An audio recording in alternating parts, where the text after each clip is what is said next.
kan mooy borom Ndakaaru kan mooy borom Ndakaaru kan mooy borom Ndakaaru Abass Fall moom la kii nga xam ne moo di tudd El Malick Forest defaral bi cadeau ne ko dinañ la firndeel ne yaay borom Ndakaaru mais mieux nee nañ le 17 novembre est-ce que dinañ xam le 17 novembre kan mooy véritablement borom Ndakaaru mooy Abass Fall voilà muy liggéey bi mucc ayib na ko ñëpp gis mooy li mu ko defal terale ko borom Ndakaaru merci beaucoup El Malick gis nañ liggéey bi mucc ayib bi ngay def kon Abass xanaa ñu jox la nga sànni ci tuuti rek. non damay laaj gars yi na ngeen def dama leen di laaj le plus grand rendez-vous kañ la.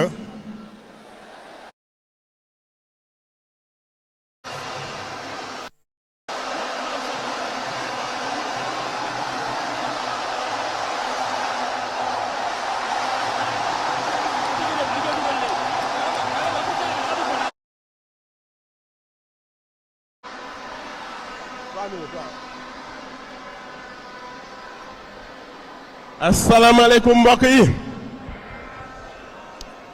gars yi tey dama ñëw avec un message bi mooy lan impossible n'est pas Pastef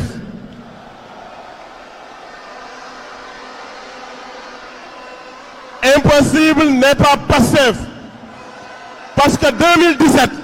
bi ñuy dugg politique nit ñi dañu ne boo leen amul alal mënu leen politique ñun ñu créé suñu bokk naa ngeen financé ñu yóbbu président Ousmane Sonko palais impossible n'est pas Pastef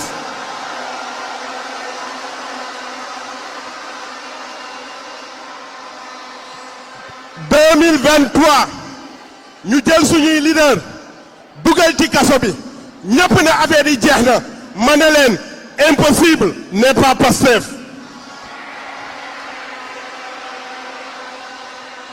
2024 ñu yóbbu suñu président au palais gars yi ne léegi jël ngeen nguur gi léegi boo leen demandé financement participatif kenn du ñëw ñu indi leen fii Dakar Arena xool leen tey di lii impossible n'est pas Pastef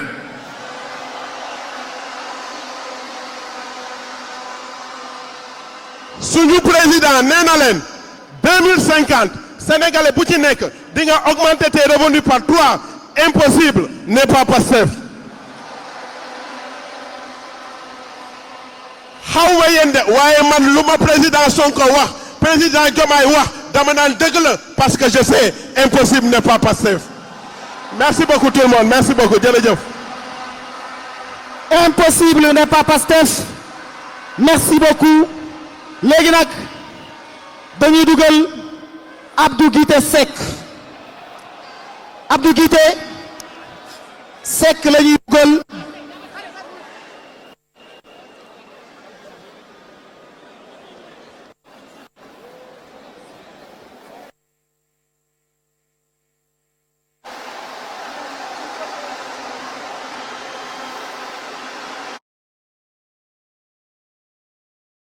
dañuy woo ki nga xam ne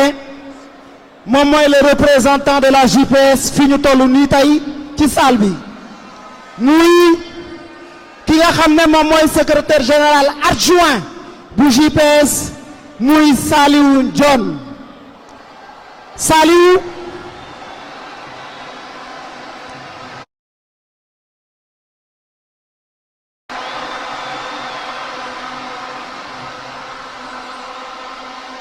mi ngi toog di seetaan léegi nag moom mooy la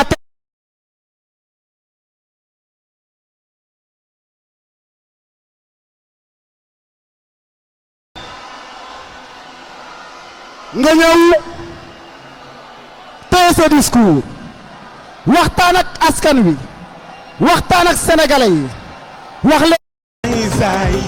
dañu lay fekk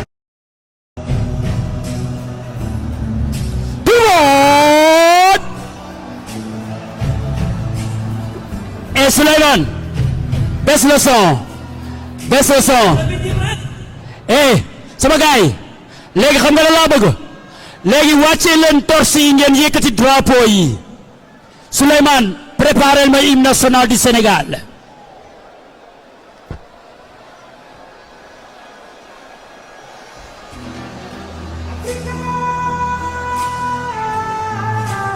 Merci beaucoup DJ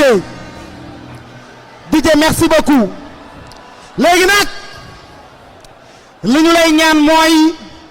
nga kaleel ñu hymne national du Sénégal parce que moom la ñu am te moom la ñu dalalee ki nga xamante ne moom mooy kilifa gi kon DJ bu dee pare nga rek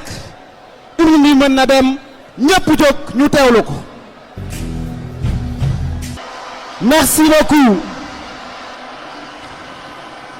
Merci beaucoup DJ léegi nag ki ñuy woo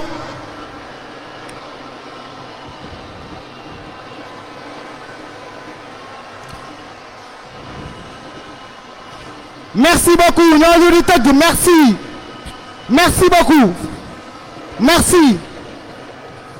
merci beaucoup jërëjëf ni ngeen ko xamee ki nga xam ne moom mooy le président de Pastef Ousmane Sonko moom la ñuy dalal waaye dafa am lu ñu koy annoncé bu ñëwee moom mooy xool nu mu koy gérer dafa am benn étudiant bu dégg mu ne woon xale yi nañu ut xam-xam étudiant bi 22 ans la am licence 2 en mathématiques dañoo ñëw fii ba fii jóge université président moom moo bind livre bi muy des exercices de mathématiques yu mu corrigé cycle 6e ba 3e mu ne moom dina ko présenter ñu xam ne y a des jeunes du pays yu dëkk fii jàngee fii yu mën a produire loo xamante ne mën na koo dugal ci suñu daara yi mi ngi tudd Fadilou Ndiaye moo nekk nii boo ñëwee dinañ la ko jox Fadilou taxawal léegi nag ki ñuy dalal mooy le président de PASTEF ki nga xamante ne moom mooy la tête de liste nationale ki nga xamante ne moom la sénégalais yi wóolu ki nga xamante ne moom moo xeex ba mu jaral ko bakkanam ngir Sénégal changé waaye ki nga xamante ne bañ ne ko doo nekk candidat daf koo xeex tim xel par la stratégie par la manière waaye boobu bu mu demee ba gis ne gars yi ñu ngi ko koy xañ mu ne ma personne importe peu l'essentiel mooy que projet bi képp ku mu mënti doon nañu la wóolu na say loxo set na sam xel set ñu mën la ko dénk nga mën koo gérer téye ko présenter ko Sénégalais yi loolu moo waral te pourtant pendant ce temps ñaata nit ñoo nekkoon dans des situations pareilles yoo xam ne bi situation bi nekkee ci ñoom dañoo choisir ne ñoom ou rien le président de PASTEF Ousmane Sonko ne l'a pas fait il a fait un choix bi suñu borom ànd ci Sénégalais yi ànd ci ñu fal Bassirou Diomaye Diakhar Faye président de la République mbokk yi yamu ci loolu nee nañ mën naa gaaw waaye Abbas xam nga ne lii dinaa ko wax liggéey bi nga xamante ne liggéey na ko ñëpp ànd ci bokk na ci Waly Diouf Bodian bokk na ci Cissé Yongo oyinge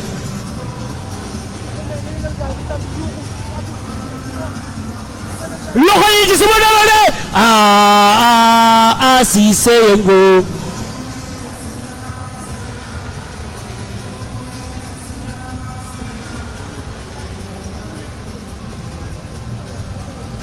gaalu xewa dafa teew fana dañu naan ba mandi ana loxo yi ana li bëgg Ousmane Sonko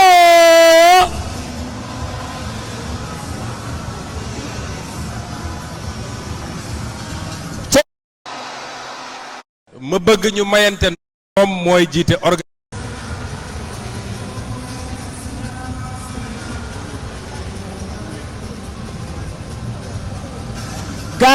lu xewa dafa teew fana dañu naan ba mandi e ana loxo yi ana ñi bëgg Ousmane Sonko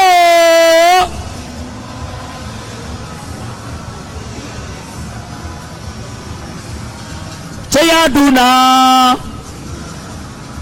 cey kusinan amu kessa nañu respect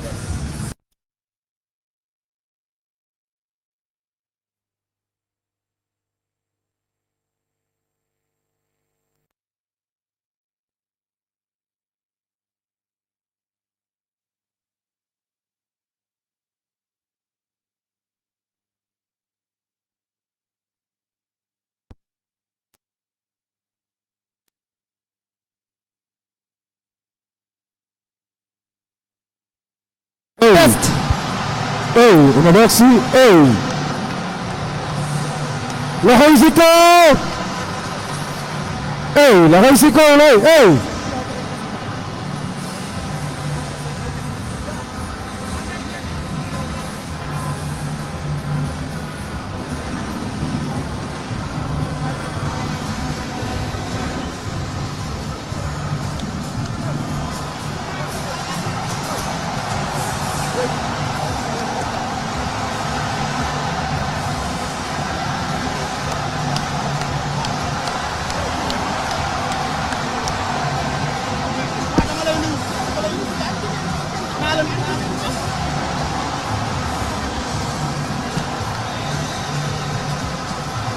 Test.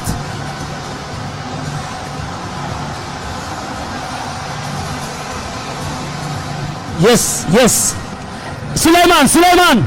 Souleymane. Baisse le son. Est-ce que Paragon? Sonko nga yëpp ko seet soo ko yabee di nga xam ne jàmbaar yegg si na. Merci beaucoup.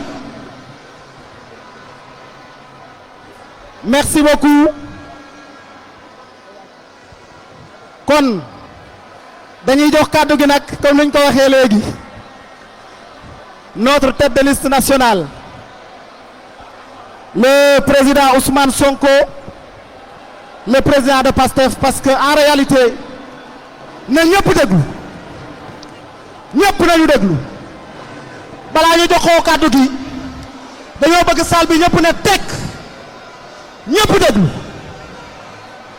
salle bi na ñëpp déglu ñoo leen ko ñaan ñu soog a jox kàddu gi kilifa gi nga xamante ne moom moo jiite suñu tête de liste.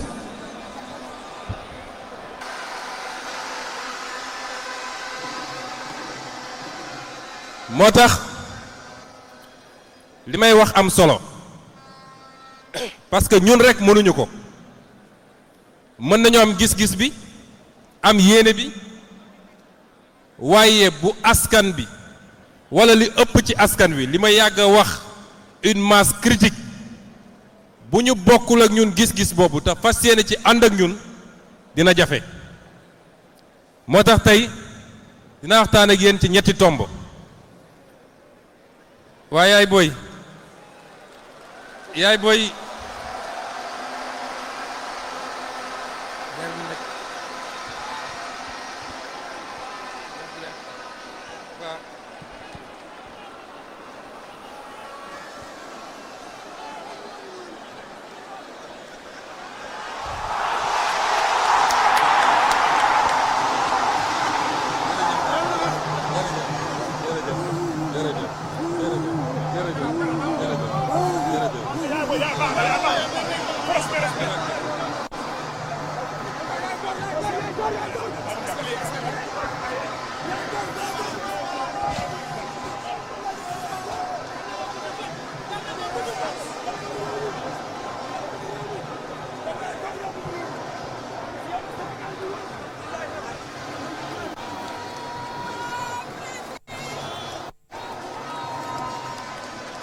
kon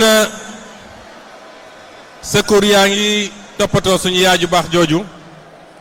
ñu continuer waxtaan bi rek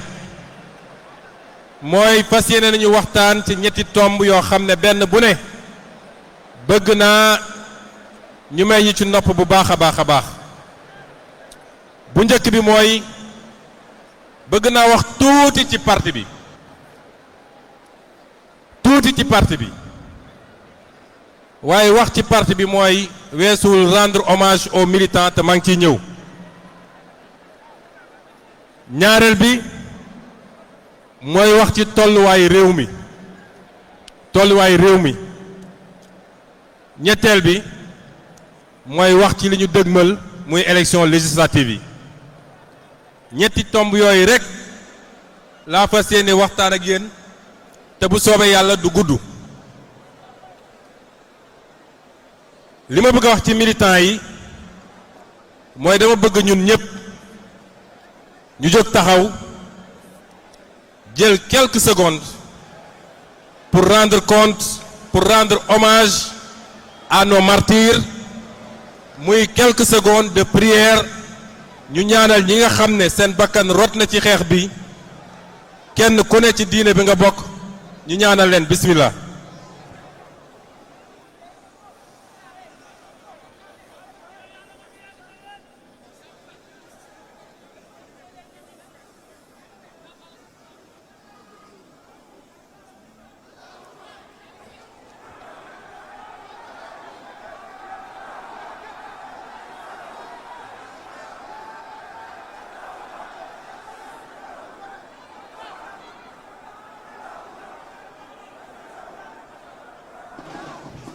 jërëjëf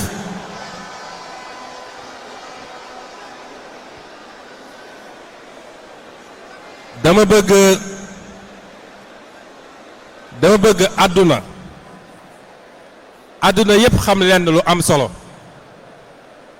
mooy ñooñu ñuy wooye suñuy martyr duñu leen mës a fàtte léeg-léeg nit ñi ne bi ñu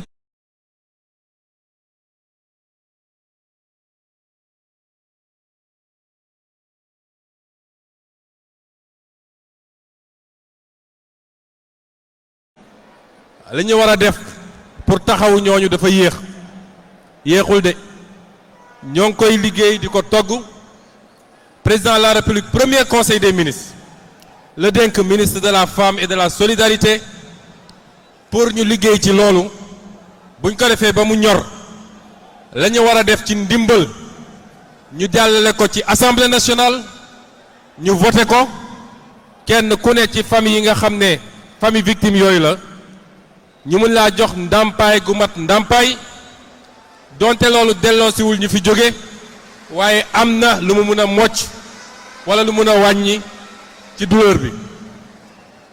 te li may wax nii nag dàqantewul ak leeral gi nga xam ne dinañ ko leeral ba mu leer nañ ba ñu xam ku def ak li tax mu def ak ku ko yónni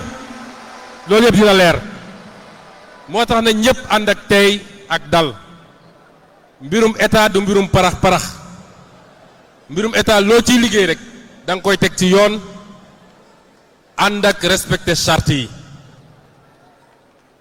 kon maa ngi rendre hommage à nos morts maa ngi rendre hommage aux blessés ñi nga xam ne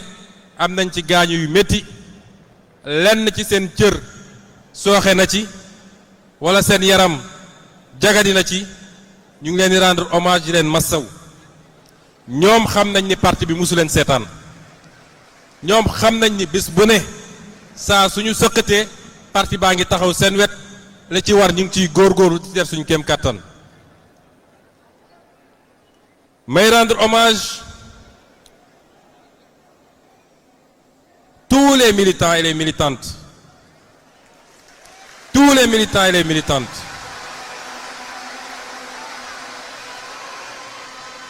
ñi nga xam ni à travers tout le territoire national et dans la diaspora ñëpp gis nañ seen taxawaay dañ demoon ba jàpp ni sénégalais gëmul dara moo tax mënul xeex lu mu gëm waaye li xew ci at yu weesu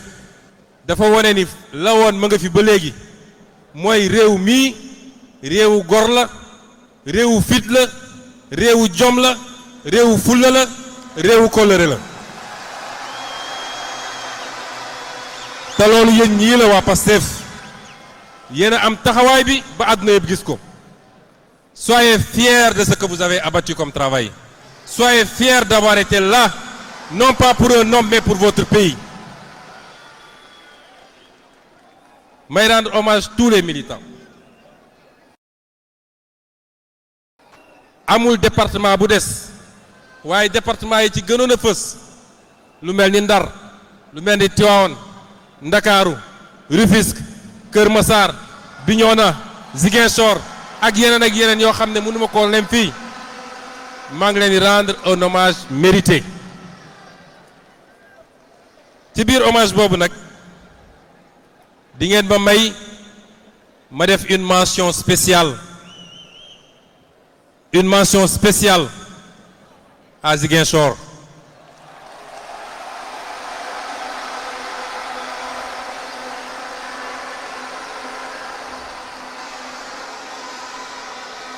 xam ngeen yàlla def na bi ñu toogee ci nguur gi ba léegi jotuma dem Casamance dem nuyoo ji seeti samay mbokk parce que boobu ba léegi maa ngi ci agenda république bi maa ngi ci liggéeyu état ànd seeg président Bassirou Diomaye parce que dañoo fekk réew mi ci état boo xam ne ak situation boo xam ne dinaa ci dellu si bu si kanamee mais dinaa am lu ma sàcc tuuti rek wax leen ko ci ngeen xam ni projet bi dafa am ay tournant bokk na ci tournant yooyu li xew Ziguinchor ci diggante bu gàtt boobu xam ngeen bi ñu demee ba gaa yi lal seeni pexe ñu dem ba xam ni ñii dootuñu dellu gannaaw waaye ñu dem tam ba xam ni donte militants et militantes yi jàmbaar nañu lool waaye waa ji dem na fagaru profiter temps bi mu am diggante 2029 ak 2023 dem jënd lu toll nu kenn xamul ci ngànnaay recruter lu kenn xamul ci ay alkaati ñu xam ni dina jafe ñu taxawaat jàmmaarloog ñoom ba am ci ndam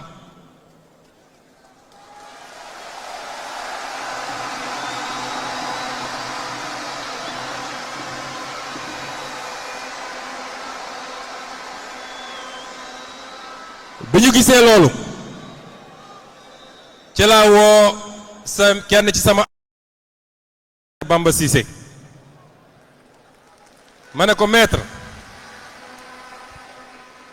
ma ne ko maître gars yi de jàpp naa ni bii paa dina jafe la ñu defoon ak ñoom 2021 ñu mën koo defaat moo tax il faut ma changer stratégie bi ci naka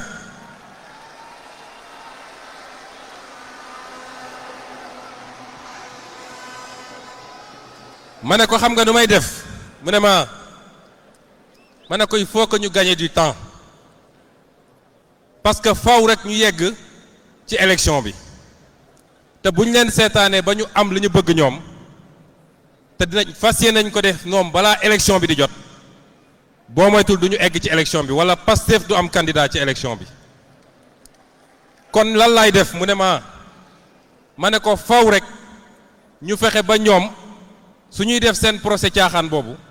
nañu fexe ba suñ koy def nañu juger par contumace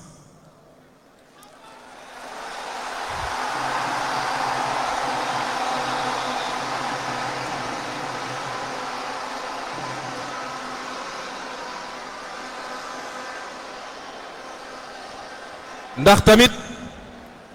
suñu xam-xam nu mu gàtt-gàtt jàng nañu droit tuuti mu ne ma président loolu mënul nekk de parce que ici on est en matière criminelle boo ñëwul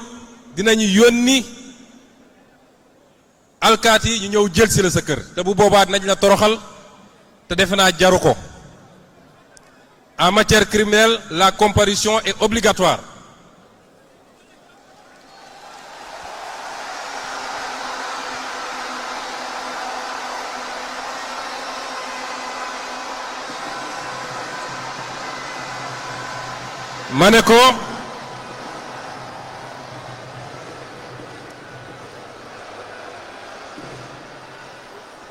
Maneko maître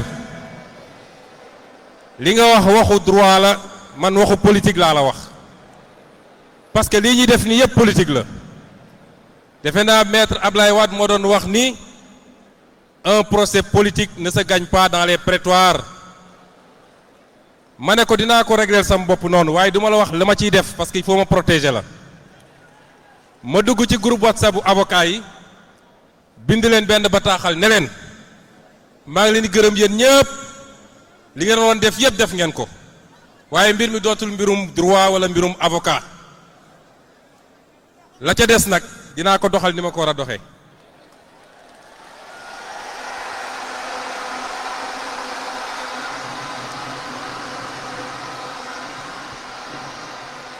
bi ma ko waxee débat yi bëri woon na lool amul benn avocat bu ci d'accord woon ñoom ñëpp ne ma lii ànduñu si ma bàyyi bés boobu ba 22h ma woo sama chauffeur Amdi Ngom woo kenn ci samay garde corps muy Petit Lamine Sonko man leen waajal leen 3h du matin daa am fu may dem 3h du matin ñu jël oto boo xam ne oto banalisé la dem nañu ba génn ma doog leen wax ni tegu leen ci yoonu Ziguinchor Casamance saa jëm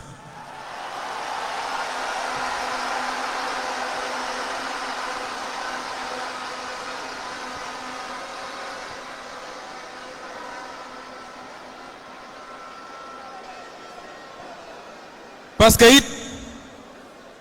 jàppoon naa ni résistance bi ñu def Dakar te yéen ñëpp ngeen def ko ma leen di rendre hommage ñëpp xam nañu buntu kër Ousmane Sonko cité kër góor gi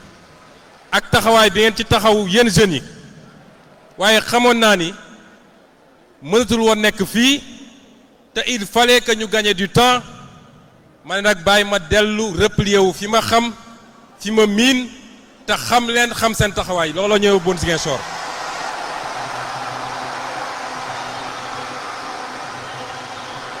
dama bëgg ngeen rendre hommage aux militants de Ziguinchor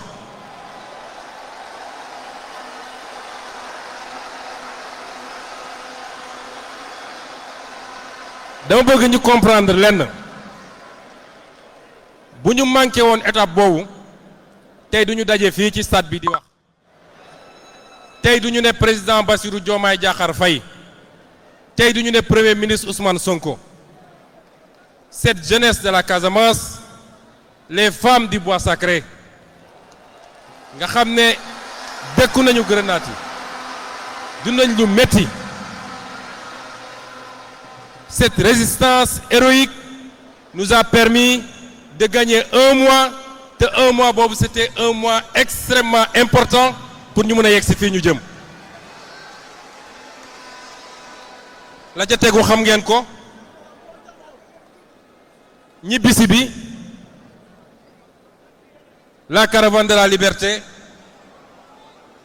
Vélingara Diaoubé ba nañ may jàppee fañ may jàppee booru Koungheul waaye boobu jàppoon naa ni la partie était presque gagnée kon tey li may wax nii jukki bu ndaw rek la parce que suñuy mémoire dina ñëw ndax lu bari xew na te nit ñi xamuñu ko li xew bari na lool wante lépp lu ñu def ci jamono jooju ba ci grève de la faim bi ngeen doon dégg du woon dañoo bëgg a xaru de ndax ay jullit lañu waaye xam ni dañoo waroon gagner du temps saa suñu defee seen pexe def pression ci directrice hôpital def pression ci médecin yi pour ñu génne ma dem ba jël sama dossier ak dossier Fadilou Keita mi ak dossier Diomaye Faye def jonction rek ma duggaat ci grève de la faim bi ba nga xam ne duñu mën a ñëw jël si ñu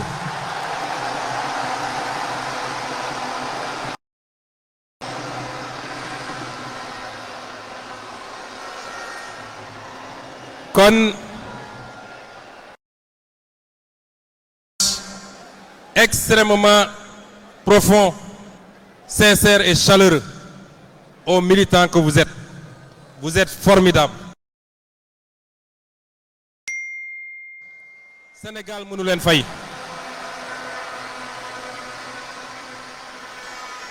di nuyu nag suñuy alliés ndax it jàpp naa ni Pastef def na li mu war a def yépp waaye dafa am ndollent dafa am ñu ci ñëw dolleeku si te ñenn ci ñoom ñi ngi fii toog Aïda Mbodj wax seen tur waaye ñoom ñëpp ñi ngi fii toog ñoom Malick Gakou ngi fi ñoom premier ministre Mimi Touré ngi fi ñoom Boubacar Camara ngi fi bëri lañ fi daal su ma limee rek mën naa mu am ñu ma fàtte ma leen di rendre un hommage mérité par rapport ak seen taxawaay mu des nag capacité boobu nga xam ne moom la ñu wone ci jamono yooyu ndax dañuy ñëw ba yàlla dénkuñu léegi nga xam ne tey lu ñu mënoon démb war nañoo mën a mun téeméer lu ñu mënoon benn démb tey war nañoo mën a téeméer est-ce que dañuy ñëw ba tey ñun militant Pastef ñuy génne jikko bu wuteeg jikko gi ñu wane woon muy le don de soi pour la patrie loolu rek mooy question bi ndax nguur dafa doy waar boo xasee ba yegg ci nguur tentation yi day bëri appétit yi day bëri bu ko defee waxu falu ak waxu nomination commencé nag di jël importance boo xam ne buñ ko moytul dina dem ba suul li nga xam ne moo taxoon ñuy xeex mooy soppi réew mi ba suñuy doom ak suñuy sët fekk fi Sénégal gu gën gii moo tax kenn ku ne ci ñun war na cee bàyyi xel saa su ne nag kenn ku ne ci ñun saa su ne war na cee bàyyi xel projet Pastef bii du projet nit bu doon projet nit président Bassirou Diomaye du ne président bis bu paree ay mandaam askanu Sénégal mooy seet ku ko doy mën na tudd Birame Souleye mën na tudd El Malick mën na tudd keneen ak keneen ñun suñu yoon newul ci loolu xam ngeen loo am solo mooy soppi réew mi rek soppi réew mi rek mooy suñu problème ba tax nag ñaareelu tomb bi ma bëgg a waxtaan ak yéen mooy tolluwaayu réew mi ndax nag dafa am lu ñu yàgg a woote moo tax ngeen fekk suñu si yéen ñii ñëpp loolu la ñu bëgg a mandargaal tey bi ñu yoree réew mi mooy lan mooy jub jubal ak jubbanti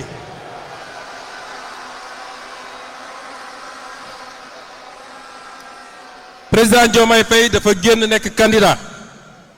ci premier meeting am yi mu ne leen jub jubal ak jubbanti mbokk yi li ñu dal ci réew mi yépp tekkiwul ni ñi fi newoon amuñu compétence de ñu ci bëri ci ñoom am nañ compétence école yi ñu jàngee ñun ñëpp la ñu jàngee waaye xam ngeen lu leen manqué jub moo leen manqué réew kenn mënu koo tabax ci jubadi lii ma leen di waaj a wax amul lu ma leen ci waxuloon defe naa balaa may ñëw amaana régie bi am na lu mu ci jukki ci loo xam ne lu ñu waxoon la ba pare ci li nga xam ne mooy xew tey ngeen gisal ko seen bopp ñaata yoon laa taxaw assemblée nationale ne leen da ngeen di tappale li ngeen wax amut bor bi li ngeen ci wax amut l'impôt gi li ngeen ci wax amut déficit bi li ngeen ci wax amut leneen ak leneen ñaata yoon laa ko wax biir assemblée nationale 2017 2018 2019 ñaata yoon laa ko wax moo tax lii xew tey qui ne comprend rien des enjeux. Quand je viens à l'Assemblée, je viens pour m'adresser au peuple sénégalais à travers la couverture médiatique, mais je viens également pour m'adresser au gouvernement représenté par un ministre. Et l'air est moins polluant quand nous avons une salle dépouillée de cette majorité qui ne comprend rien aux enjeux. Monsieur le ministre, Les raisons que vous avez avancées pour justifier votre loi de finances rectificative sont fallacieuses. Vous nous dites, vous invoquez d'abord la conjoncture internationale. Nous avons dit depuis des années que votre croissance est conjoncturelle et non structurelle et qu'il aurait suffi d'une petite hausse du prix du baril pour que vous rendiez compte, et c'est ce qui vous rattrape. Mais rappelez-vous qu'il y a 6 mois, en décembre, les 17 et 18 décembre 2018, vous étiez revenu de Paris en nous disant que vous aviez collecté 7 356 milliards au lieu de 2 850 que vous recherchiez. Et aujourd'hui, vous nous dites la conjoncture internationale incertaine, commandant d'observer une certaine prudence dans la mobilisation de l'investissement public pour financer les emplois. En réalité, vous avez perdu le crédit et la confiance des bailleurs à cause de 2 choses. D'abord, l'endettement chronique. Nous sommes à 2012. Nous sommes à 2741 milliards d'endettement, soit 10%, 40% du PIB. Aujourd'hui, dépassé 6 milliards, soit 62%. lan la sudul war sa réew lan la loolu bokk na ci solos élection yi ñu jëm de parce que soo leen gisee ñoom ñëpp ñu dugg ci élection bi rek mooy xam nañ ni banqaas bi ñu dese muy assemblée nationale ñu war koo jot ngir ñaar ba ñetti mbir bokk na ci mbir yooyu mooy mën a woo ñi ñu war a woo yëpp ñu ñëw layoog askan wi moo tax ñu rey seen bopp pour mën a téye assemblée nationale pour loolu bañ a am moo tax faw rek waxuma ngeen jox ñu assemblée de man suñu naree jox assemblée ñu naan suñu majorité ñaari député ñetti député la ba léegi doyalu ma assemblée il faut ñu am fa une majorité écrasante. assemblée rôle bi war a assemblée war a jouer ci réew mi il faut que ñu jox le président Bassirou Diomaye Faye gannaaw biñ ko falee premier tour ci opposant lu musul am à 54%. mënuñu def leneen lu dul jox ko les moyens mu doxal politique am mooy jox ko une majorité écrasante à l'Assemblée nationale le 17 novembre. mais crise boo gis rek opportunité la ñun exercice de vérité bi ñu def àdduna yépp a ko saluer te mun naa ne leen dina renforcer la crédibilité du Sénégal sur l'international et au niveau du pays. dégg naa Amadou Ba nga xam ne moom ci pilleurs yi la bokk ndax nekk na ministre des finances nëbb chiffres yi nekk premier ministre nëbb chiffres yi dégg naa démb mu naan un gouvernement ne doit pas crier au scandale kon moom d'accord na ni scandale am na moom d'accord na ni scandale am na dañu wax ni ku aju bëggul ku teen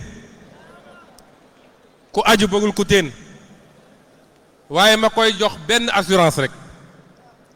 mooy lii responsabilité am ci mbir mi ak keneen lii seen responsabilité faw rek ñu layoo kook askanu Sénégal layuñu kook man de askanu Sénégal parce que ñëw jalgati réew mi def naka sudul noonu pour mun a toog ci ay milliards ci ay fonctionnaires simples ba pare jàpp ni mun nga koy mujjee noonu dafay yomb Sénégal am na ñoo xam ne waratuñu woon wax ci politique amatuñu droit wax ci politique su doon yenn réew yi dañu waroon am déchéance civique parce que wóoruñu ñu leen di dénk ñooñu dénk leen quartier sax wóorul wax ma laa nga leen dénk ab réew Sénégal am na ñoo xam ne waratuñu wax ci politique te lii benn affaire la mais ci fan yi di ñëw bu ñu paree ba installé di ngeen xam la ñuy def ci suuf si di ngeen ko xam fii di aéroport bi rek di nga gis kenn koo xam ne benn titre rek la mën a fëggee dënnam mooy maay géewlu président nga am ci ay 1 hectare 2 hectares ci aéroport bi dagg ko ay suuf su dul jeex di jaayaat yor say milliards toog foog ngeen di loolu yoon la est-ce que loolu dañ koy bàyyi mu romb ci réew mi su dee loolu sénégalais yi d'accord nañ ñu bàyyi ko mu romb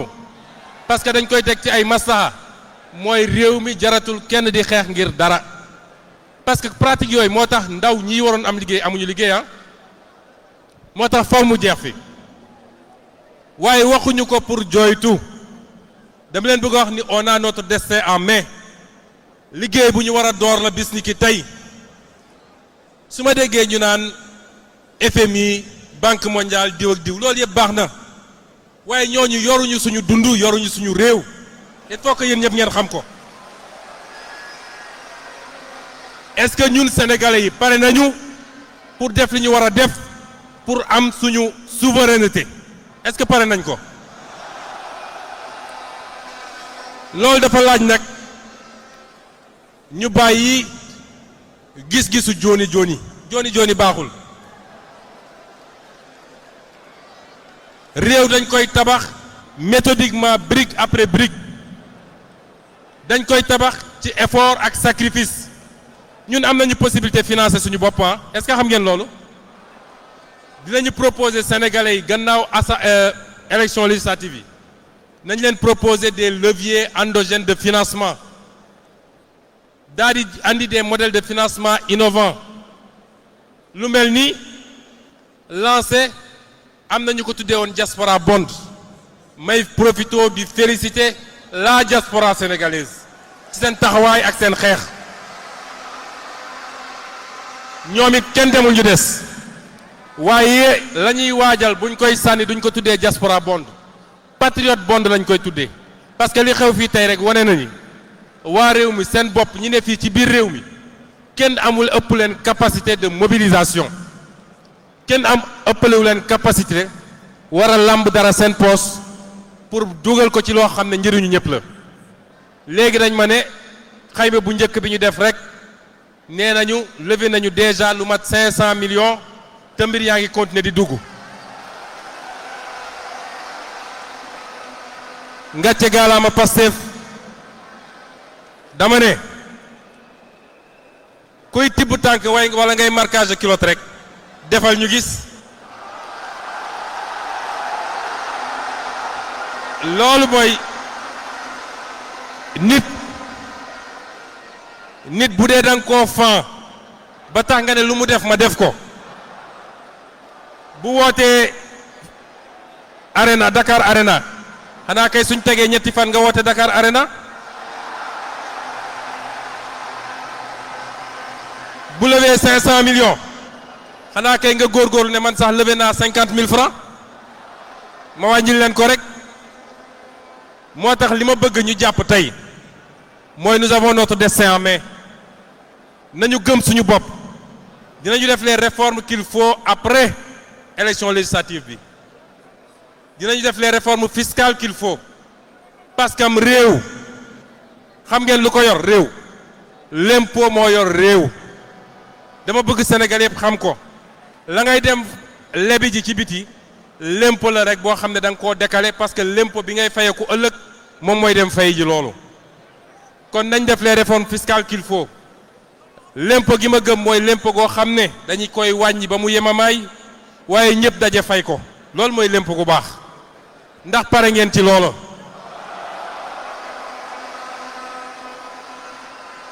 kon nañu gëm ni ñun nous avons notre destin en main yeneen réew yi li ñu def ak fi ñu jaar ba yegg fi ñu yegg buñ ko defee raw leen bokk na suñu koom-koom yi nga xam ne yàlla may nañu ko muy pétrole muy gaz muy zircon muy jën gi nekk ci géej gi yooyu yëpp dañ leen diggoon it nañ ko renégocier ñëpp ne mënuñu ko renégocier taxawal nañu commission yi liggéey baa ngi continuer te ni ma leen ko waxee woon laa leen koy delloosil incha allah nañ ko renégocier ba fu ñu doon am benn dinañ fa am juróom. lenn laa bëgg ngeen xam engagement bu ñu mus a jël avec le peuple sénégalais bu soobee yàlla dinañ ko respecter am na lu ñuy respecter tey am na lu ñuy respecter dans une semaine am na lu ñuy respecter dans 4 ans waaye ci juróomi at yii li ñu waxante woon ak yéen dinañ ko def ba mu mat sëkk loolu na dal seen xel. moo tax nag ñetteel poñ bi ma bëgg a wax mooy li ñuy dëgmal parce que ñun dama yàgg wax ni gis nga ku yàlla dénk nguur sa adversaire du opposition bi sa adversaire du opposition bi bul sonal sa bopp ci opposition bi réew mi boo liggéey li nga war a liggéey teg ko ci jub ak jubal ak jubbanti boo ne woon damay bàyyi sax askan wi moo la naan duñ la bàyyi nga dem toog kon ñiy opposé nañ leen bàyyi ñu wax parce que loolu moo leen dese waaye sénégalais yeewu nañ de ku yaakaar ni wax suba ak ngoon mooy tax nga wëlbati sénégalais yi te ñaari ba ñetti cible la ñu am cible bu njëkk bi mooy jeunesse bi yéen jeunesse bi politiciens yi gëm nañ ni mën nañ fexe ba wëlbati leen féewale leen ak Pastef ak président Ousmane Sonko ak président Diomaye ci bëgg leen gëmloo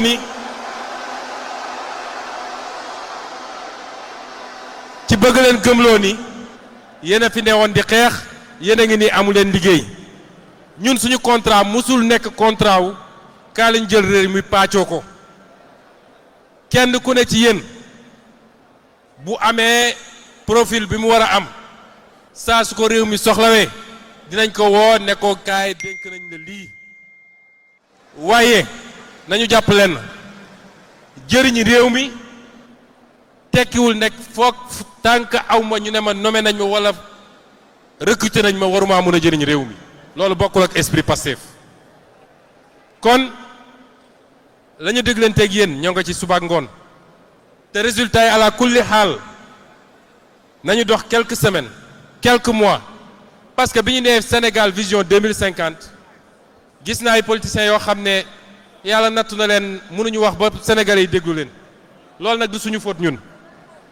la ñu bëgg a gëmloo sénégalais mooy Diomaye de nee na ngeen muñ ba 2050 ngeen di doog a gis dara musuñoo wax loolu kër boo ko bëggee tabax da ngay defar plan ñu defar la plan bu rafet R+5 waaye est-ce que da ngay xëy premier jour bi rek am 5 étages da ngay commencer ci fondation chaîner teg brique chaîner ainsi de suite soo paree nga dem ci finition bi seconde œuvre bi di jënd meuble yi monter carreaux yi monter sanitaire bi projet boobu lañ leen tegal ñun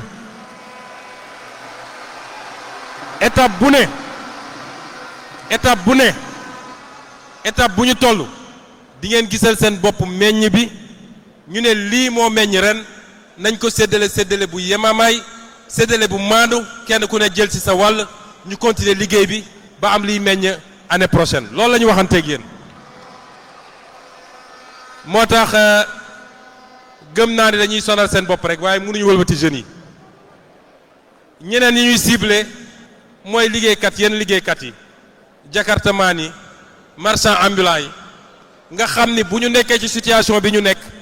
échec yi ñu échec ñoom ay ati at moo tax lii am ñu ne nag ñu ngi leen di tegal loo xam ne dinañ teggi ndànk-ndànk ba la ñu bëgg ci Sénégal parce que jeunesse bi moom la ñuy wooyee dividende démographique lii du nattu ci ñun c'est un atout atout boobu nag la ñu bëgg a utiliser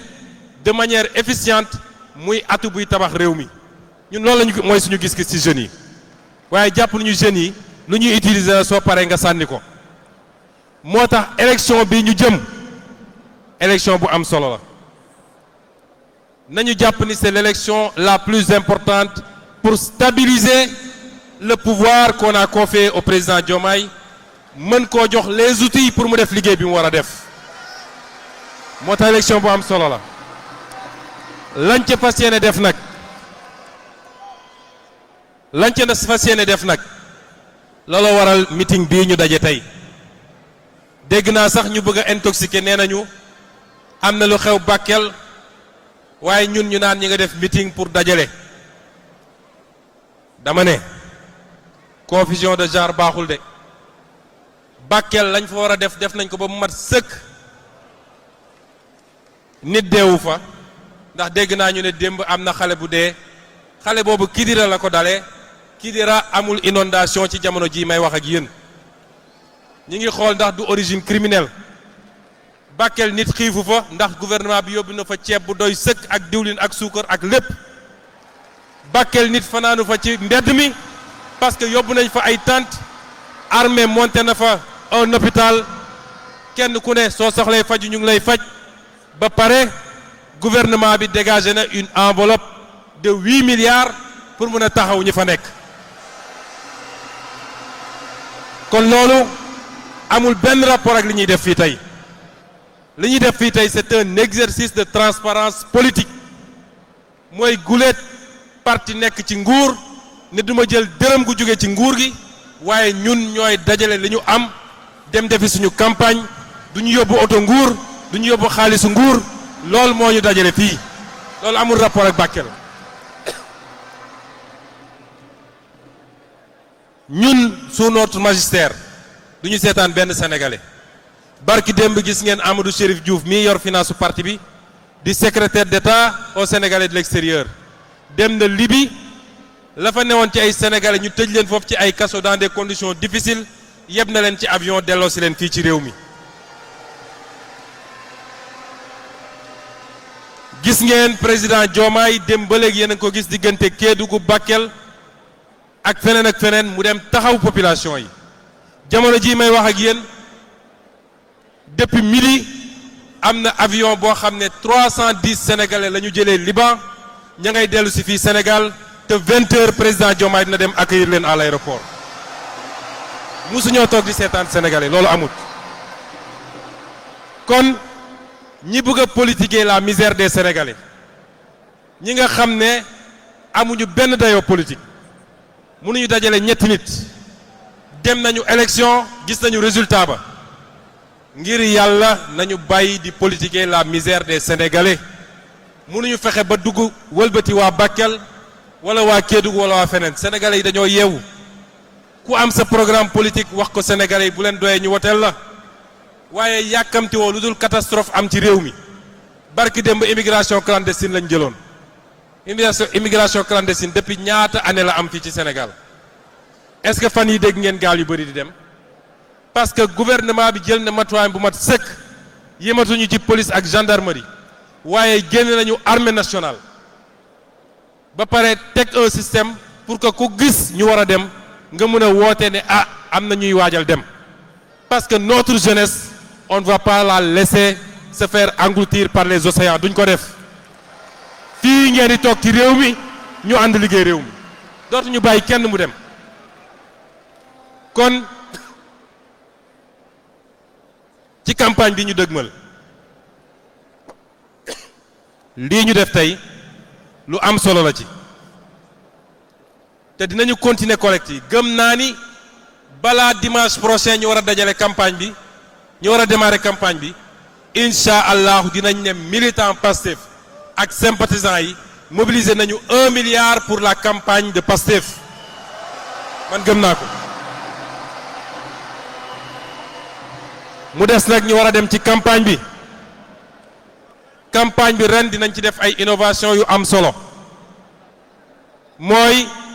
yéen ñëpp gis ngeen barki démb ñu présenter leen li nga xam ne lu am solo la mooy la vision 2050 mooy le master plan décennal mooy le plan d'action quinquennal xam ngeen ñeen présenté nañ leen ko àdduna yëpp dëppoo ni gis-gis bi buñ ko appliqué Sénégal décoller définitivement du gis ngeen ko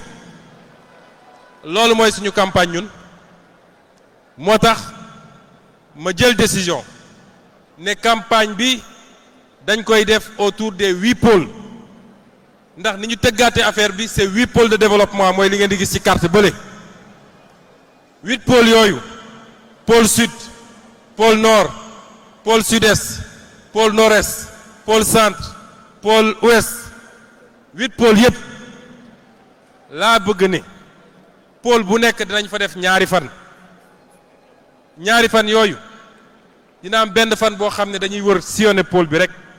def ay caravane saafonteeg population yi waxanteeg nit ñi deuxième jour bi nag moom la ñuy organiser ci pôle boobu un giga wala un terra meeting boo xam ne dañ fay dajale wax waa pôle boobu lan la ñu fas yéene war def ci pôle boobu ba suñ ci paree pôle boobu dina jóge ci ndóol dem ci naataange loolu mooy campagne bi.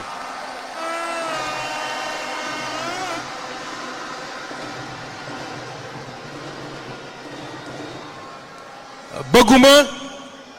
ñu nekk ci campagne yu dàggasante wala campagne yu xaste ñun ñoo takk càq bi naga ñun programme la ñu am gis-gis la ñu am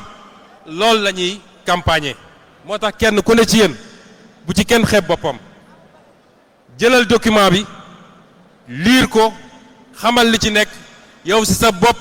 nekkal un acteur de vulgarisation et de communication de la vision 2050 lii mooy doon suñu campagne kon bis ni ki tey le message que je veux lancer à tous les militants et les militantes de Pastef lenn rek moo war a doon suñu yitte mooy tabax réew mi wax luy jëriñ réew mi liggéey lu jëmale réew mi kanam am na nag ñu jàpp ni fi Sonko jaar ba egg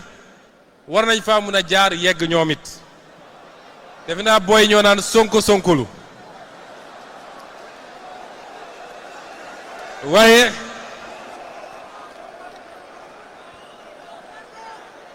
waaye ñaar laa leen ciy wax ñaar bi ci njëkk mooy homme politique da nga war a am identité propre